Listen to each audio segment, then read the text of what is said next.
So you're new to DSLR and you're wondering, do I need to upgrade? What camera do I need? Should I practice on this point and shoot? Can I use my iPhone? And the quick and easy answer to that is yes, you can use whatever camera that you have in front of you. But if you want to grow, if you want to learn, if you want to have more control and have a better image as a result of that control, the best thing you could possibly do is own a DSLR. Some of the great benefits of owning a DSLR is, number one, the quality. You can take a picture with an iPhone. I mean, I do it all the time. It's the easiest thing to do when you're on vacation or you're hanging out with friends. But the quality of the DSLR is such that it will blow anything else out of the water below that kind of camera. So whether it's an iPhone or a point and shoot camera, they just don't have the impact or the sensor quality that can deliver the kind of images that you're probably wanting to take, which is why you're signed up for this class. The other thing that's really great about DSLR is the versatility. So you can not only control the shutter speed, the aperture, and all these other things, but the flexibility within those ranges is a whole lot greater. So for a point and shoot camera, you might be able to shoot somewhere in an aperture value of 3.2 and 5.6. But with a DSLR, you can get anywhere from the best lens that could shoot at 1.2 all the way to f/22 with the right camera and the right lens combination. So there's so much more flexibility. There's more speed in the shutter. There's more flexibility in the aperture values. There's a greater amount of ISO you can push out of that camera and still retain a great image. So there's just so much more flexibility and versatility that it would sort of be limiting yourself to not at least try out a DSLR. And the last thing about a DSLR is the size of the image. So a lot of us are probably used to taking point and shoot pictures when we were younger and getting them printed out at the local drugstore or whatever the case may be. But as you get further along in your career or in your hobby, you're going to want to print these things out, maybe put it on the wall, maybe frame it, maybe share it in a photo album, whatever you might want to do. Being able to shoot with the DSLR gives you the opportunity to blow the things up. You know, with a Canon 5D Mark III, which is what I was shooting with on this class, I can blow that up and make a banner. You know, I could do my own advertisement and put it above a highway.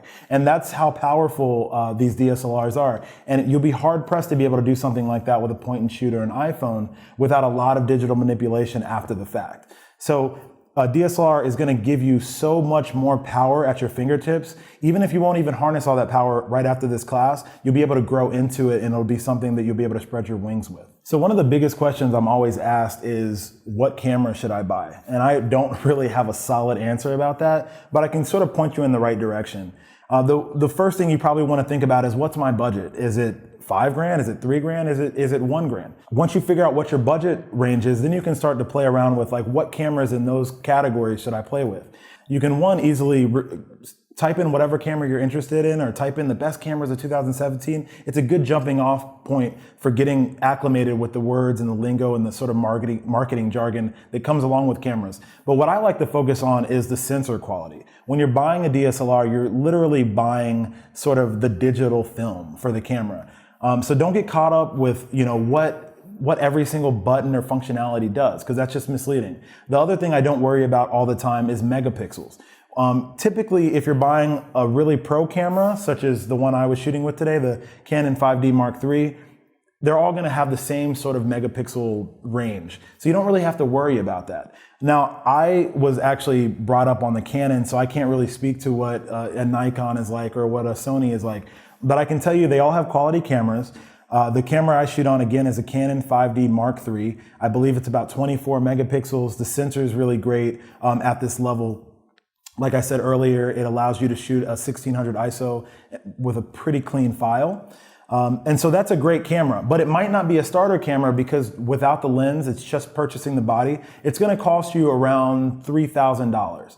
Now, an alternative to the Canon 5D Mark III and the Nikon that would fit that category would be something like the Canon 7D. The Canon 7D has two versions, the Mark I and the Mark II.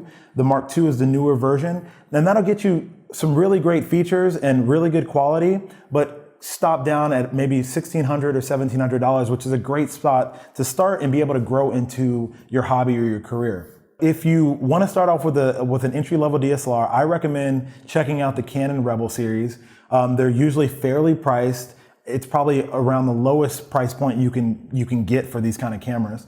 750 to 1000, and it will come with a kit lens. And although that kit lens won't be the best thing you've ever worked with, just know that you're working towards something bigger. So start off with the kit lens and the Rebel series camera. You get the shooting, start learning the things you like, you don't like, and that'll actually help better inform your eye and your opinion on what the next camera that you want to grow into will be, and what kind of features that you're going to need if you decide to take the professional route. So don't be discouraged. There's always going to be an option out there for you. One of the things I like to suggest to new students is if you have a photographer friend or somebody that you look up to and love their photos, don't be afraid to ask them or send them an email. What are you using? Why do you like what you're using? A lot of us love talking about what we do, so don't be afraid to do that. The second thing I would recommend is make sure you stop by your local camera store and ask one of the salespeople, hey, what do you recommend? I'm just starting. I know I'm probably going to be in this career for a long time. I want to have something I can grow into. Here's my budget. Here's my concerns. Here's the things I want the camera to be able to do, and talk to them and have them give you some advice. And last but not least, talk to the internet, because there's so many people that have probably tried whatever camera that you might be thinking about using that will have great advice or great experiences with it, or on the flip side, bad experiences, and will keep you from making the wrong purchase for camera equipment. And these things aren't cheap, so you want to spend your dollars wisely. When you're buying the camera and you're buying a lens, the lens is like putting on eyeglasses, right? You don't want to have decent eyes and then put on really crappy eyeglasses and then barely still be able to see the picture in front of you. That's why the lens is important. The sensor is going to do a lot of the heavy lifting. It's going to record the image. It's like the film that you put in that camera. But the image is only going to be as good as the lens can provide to that sensor or that film. So you're going to want to think about what lens is going to be a right fit for my camera.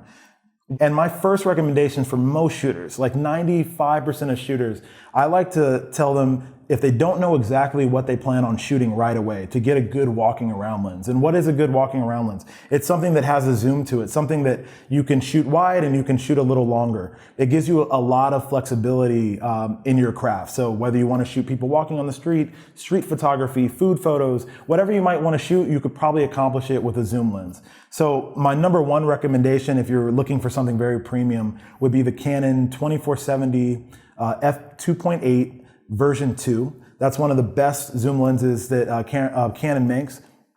And if you're looking for a budget version of that, I'd go with the 24-105. That's a great lens. I think in some kits they include it, but it's a great lens to walk around with, a great lens to learn with, and about probably a third or a half of the price of the 2470. Now, you can also go to a company like Sigma. They make great lenses that allow you to pay half the price but get just as much quality as some of the market level Canon lenses and Nikon lenses. So there's a lot of choices to make. The lens market is vast. It can be confusing. Again, talk to somebody at the local camera store. Look up the Google reviews. The world is out there for you to figure it out. When you are looking at a lens, it'll probably say blah, blah, blah, brand name, focal length 2470 or 50 millimeter, 85 millimeter. And then it'll have that f-stop with the slash in front of it, or behind it, and then a number.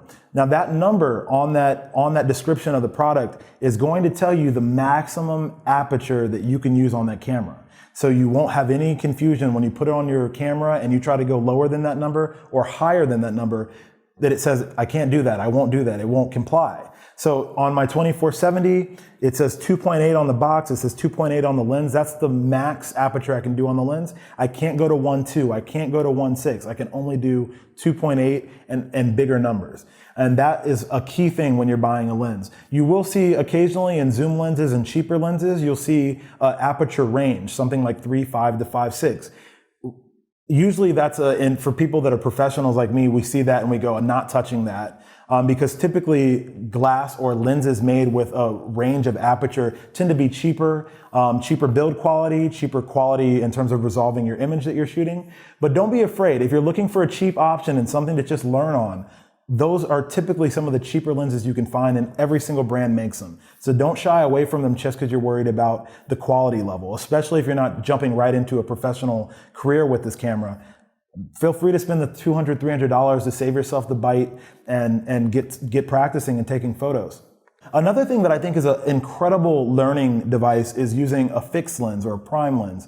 A prime lens is basically a lens that doesn't zoom. It is one focal length all the time. So if you buy a 50 millimeter, that's all it does. If you buy an 85 millimeter, that's all it does. And my two favorite primes are the 50 and the 85, especially if you're shooting portraits.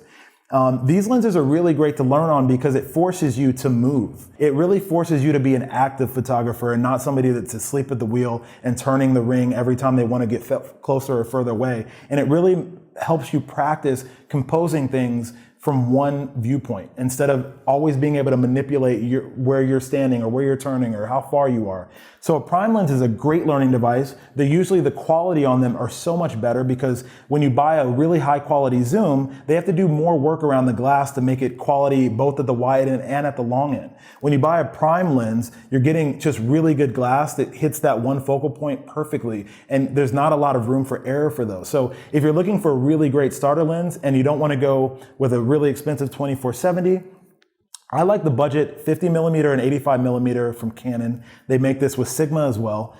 They have a cheap version, so the 50 millimeter they make in, I believe, a 1.8 or something like that. It's a really tiny lens, but it's very powerful and a very good learning lens, and I think it's about $150. They also make an 85 1.8, I believe, and that's also the cheap version of Canon's more premium 85, and that's still, I believe, under $300. And that lens is a great learning lens. It's also faster than the more expensive 85, and it's almost spot on with the quality of a more expensive 85 that Canon produces. Now, if you're a baller and have no budget or no constraints, the 85 1.2 is prime for that category, and the 50 1.2, you're not going to beat the performance there. But if you are on a budget, go with the other lenses. I own them myself. I use them for jobs, and they have produced for me time and time again. Another great option to think about if you're budget constrained or you're not quite ready to make the big purchase yet is to think about renting gear.